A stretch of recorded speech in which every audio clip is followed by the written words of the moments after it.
नमस्कार मंडळी, श्री स्वामी समर्थ. स्वामी महाराज तुमच्या सर्व चांगल्या इच्छा मनोकामना पूर्ण करोत, हीच मी स्वामींचरणी प्रार्थना करते आणि आजच्या व्हिडिओला सुरुवात करते. मंडळी, तुमचं कुलदैवत माता तुळजाभवानी आहे का? पण अजूनही मनात प्रश्न आहे की आईला प्रसन्न कसं करायचं, तिची पूजा कशी करायची, ओटी कधी भरायची, कुठल्या दिवशी तिचं दर्शन घ्यायचं आणि तिची कृपा कायम आपल्यावरती राहावी यासाठी काय करावं. बऱ्याच जणांना आपली कुलदेवता कोण आहे हे माहिती असतं, पण तिची सेवा कशी करावी हे माहिती नसतं. आणि म्हणूनच आजच्या व्हिडिओमध्ये आपण जाणून घेणार आहोत तुळजाभवानी मातेचे महत्त्व, ती कशी प्रसन्न होईल आणि तिला प्रसन्न होण्यासाठी कोणते खास उपाय करावे लागतात त्याबद्दलची माहिती. चला तर मग या माहितीपूर्ण व्हिडिओला सुरुवात करूया. पण त्याआधी आमच्या आम्ही अमरावतीकर या यूट्यूब चॅनलला सबस्क्राईब करा. तुळजाभवानी आईची पूजाविधी, नियम, ओटी दर्शन आणि प्रसन्न होण्यासाठी काही खास उपाय आपण बघणार आहोत. कारण तुळजाभवानी आई ही महाराष्ट्राची कुलदैवत आणि शक्तिपीठांपैकी एक मानली जाते. तुळजापूर येथील तुळजाभवानी मंदिर हे भक्तांचं श्रद्धास्थान आहे. मग पूजेसंदर्भातील काही महत्त्वाच्या माहिती सर्वात आधी आपण जाणून घेऊया. तर तुळजाभवानीची पूजाविधी आणि नियम. तुळजाभवानी आईची पूजा हे शास्त्रशुद्ध पद्धतीने करणे अत्यंत महत्त्वाचं मानलं जातं आणि म्हणूनच तिची नित्यपूजा करावी आणि दररोज पूजा करावी. त्यासाठी सकाळी उठून स्नान करावे, स्वच्छ वस्त्र परिधान करावी, मंदिर देवघर स्वच्छ आणि साफसुथरं ठेवावं. तुळजाभवानीच्या मूर्तीसमोर तुपाचा किंवा तिळाच्या तेलाचा दिवा लावावा. देवीला हळद कुंकू, गंध, फुलं, तुळशीपत्र आणि नैवेद्य अर्पण करावं.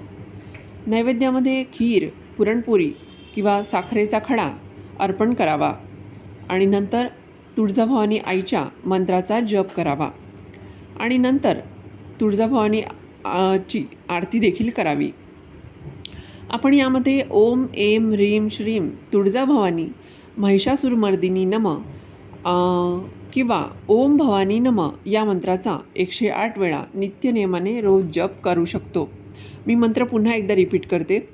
ओम ऐं ह्रीं श्रीं तुळजाभवानी महिषासुरमर्दिनी नमः किंवा ओम भवानी नमः या मंत्राचा 108 वेळा नित्यनियमाने रोज जप करावा. त्यानंतर तुळजाभवानी आईची आरती म्हणावी. पूजेनंतर प्रसाद घ्यावा आणि इतरांनाही वाटावा. त्यानंतर पुन्हा संध्याकाळी स्वच्छता करून संध्याकाळची पूजा करावी. दिवा लावून फुलं अगरबत्ती नैवेद्य दाखवावा आणि आरती करावी. पूजा करतानाचे नियम काय? तर पूजा करताना मन शुद्ध आणि प्रसन्न ठेवावं. मांसाहार मद्यपान सेवन करून पूजा करायला बसू नये. ज्या घरात आई तुळजाभवानीची पूजा केली जाते त्या घरात रविवारी, सोमवारी, बुधवारी, ग्रहणात, एकादशीला तुळशीचे पानं तोडू नये. पूजास्थान स्वच्छ ठेवावं. विशेषतः तुळशीच्या ठिकाणी घाण किंवा कचरा राहू देऊ नये. पूजा करताना शांतता राखावी आणि कोणतीही नकारात्मक विचार टाळावेत. नवरात्रीत आई भवानीची उपासना विशेष महत्त्वाची आहे. त्यासाठी काही विधी पाळावेत. नवरात्रीच्या पहिल्या दिवशी कलश स्थापन करावा. कलशात पाणी, 1 रुपयाचं नाणं, सुपारी हे टाकावं. त्यावर हळदी कुंकू टाकावं. कळशासमोर तुळजाभवानीची मूर्ती ठेवावी किंवा चित्र ठेवावं आणि दीप प्रज्वलन करावं. दररोज वस्त्र, फुलं आणि नैवेद्य अर्पण करावं. दुर्गा सप्तशती किंवा ललिता सहस्रनामचा पाठ रोज नित्यनियमाने करावा. नवरात्रात तुळजाभवानी आईच्या मंत्राचा जप करावा. नवरात्रीत उपवास करणे खूप शुभ मानलं जातं. फलाहार घ्यावा किंवा सात्विक भोजन घ्यावं. 9व्या किंवा 10व्या दिवशी कलश विसर्जन करावं. आता आईची ओटी कधी भरावी? तर ओटी म्हणजे देवीला अर्पण केलेली भक्तीची भेट. त्यात साडी, नारळ, हळदी कुंकू आणि इतर पूजेचे साहित्य असतं. गजरा असतो आणि पूजेचे इतर साहित्य असतं. पण ही ओटी भरावी कधी? तर नवरात्रीच्या काळात अष्टमीला, नवमीला, पंचमीला देखील ओटी भरू शकतो आणि इतर दिवशी मंगळवार, शुक्रवार, एकादशी, संकष्टी चतुर्थीला देखील ओटी अर्पण केली जाऊ शकते. एवढेच काय तर नवस पूर्ण झाल्यावर किंवा कोणत्याही शुभकामनेसाठी ही ओटी कशी शुभकामनेसाठी ती ओटी कधी ओटी भरली जाऊ शकते शुभ वेळ पाहून. तर आता ही ओटी कशी भरावी, तर साडी, नारळ, हळदी कुंकू, फुले यांचा समावेश असलेली ओटी तयार करावी. तुळजापूरच्या मंदिरात पुजाऱ्यादरम्यान ओटी भरून घ्यावी किंवा घरीच ओटी भरावी. ओटी भरताना ओम देवताय नमः किंवा ओम भवानी नमः या मंत्राचा जप करावा. आता तुळजापूरच्या आईच्या दर्शनाला कधी जावं, तर नवरात्रीमध्ये चुकूनही तुम्ही तुमच्या तुळजापूरच्या देवीच्या दर्शनाला जाऊ नका, कारण ती तुमची कुलदेवता असते आणि नवरात्रीमध्ये सूक्ष्म स्वरूपामध्ये ती तुमच्या घरात निवास करत असते, कारण तुम्ही तिचा नावाचा घट बसवलेला असतो. त्यामुळे घर बंद करून तुम्ही तिथे मंदिरात दर्शनाला जाणं योग्य नाही. त्यामुळे नवरात्र होऊ द्या किंवा नवरात्राच्या आधीच तुम्ही दर्शन करून या. देवीच्या दर्शनाला मंगळवार, शुक्रवार किंवा पौर्णिमा, एकादशी हे वार तुळजापूरच्या आईच्या दर्शनासाठी शुभ मानले जाते. तुळजापूर मंदिर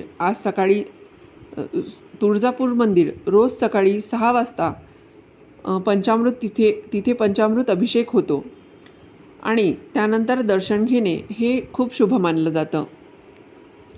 पण दर्शनाला जाताना सुद्धा त्याचे काही नियम आहेत.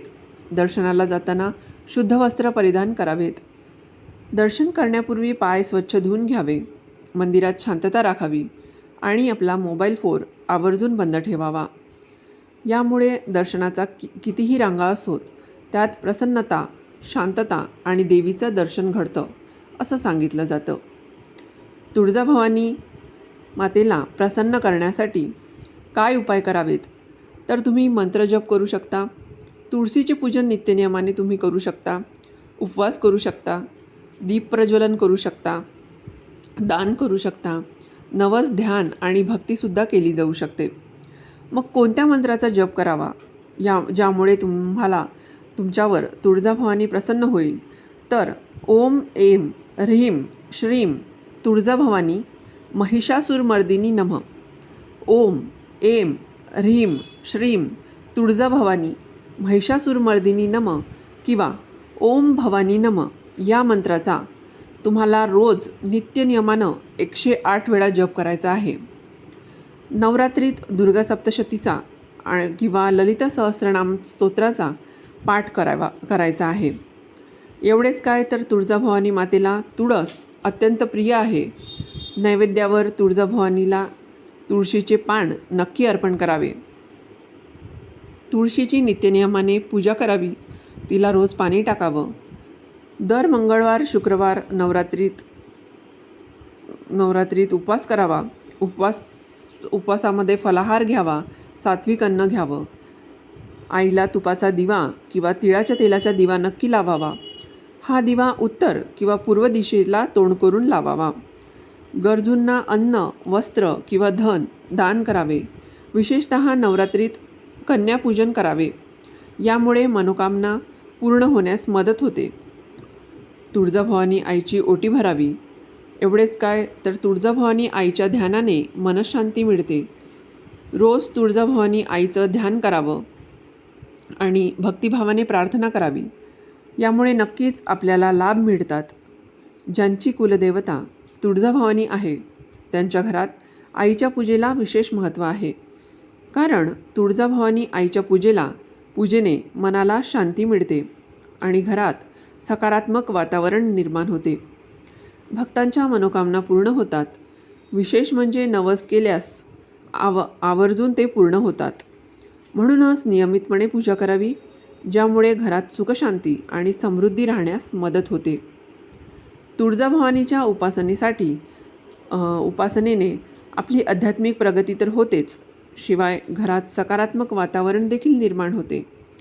सुखसमृद्धी आणि भरभराट होते. तुळजाभवानीच्या पूजेत शुद्धता आणि भक्ती खूप महत्त्वाची आहे. कोणत्याही प्रकारची अशुद्धता, अशुद्ध विचार किंवा वर्तन करणं टाळावं. तर तुळजाभवानीची कृपा आणि तिची ओटी भरताना कोणती विशेष काळजी घ्यावी, या सर्व गोष्टींबाबत मी तुम्हाला या व्हिडिओमध्ये सांगितलं आहे. कुलदेवी त्यांची सेवा ही फक्त आपली जबाबदारी नाही, तर ती आपली भक्तीची पुकार असते. आणि जेव्हा आपण ती मनापासून करतो, तेव्हा आई नक्की आपल्या जीवनात चमत्कार घडवते. तर आई तुळजाभवानीबद्दलची माहिती आणि तिच्या कृपेसाठी कोणते उपाय करावेत, हे आजच्या व्हिडिओमध्ये जे सांगितलेले आहेत, ते तुम्हाला कसे वाटले ते मला कमेंट करून नक्की सांगा. व्हिडिओ आवडला असेल तर व्हिडिओला एक लाईक करा. आम्ही अमरावतीकर या चॅनलला सबस्क्राईब करा. सोबतच बाजूला जे बेल आयकॉन दिलेला आहे त्याला देखील प्रेस करा, म्हणजे येणारे नवनवीन व्हिडिओचे नोटिफिकेशन तुमच्यापर्यंत सर्वात आधी पोहोचेल आणि तुम्ही एकही व्हिडिओ मिस करणार नाही. आणि सोबतच हा व्हिडिओ जास्तीत जास्त लोकांपर्यंत शेअर करा. श्री स्वामी समर्थ. जय जय स्वामी समर्थ.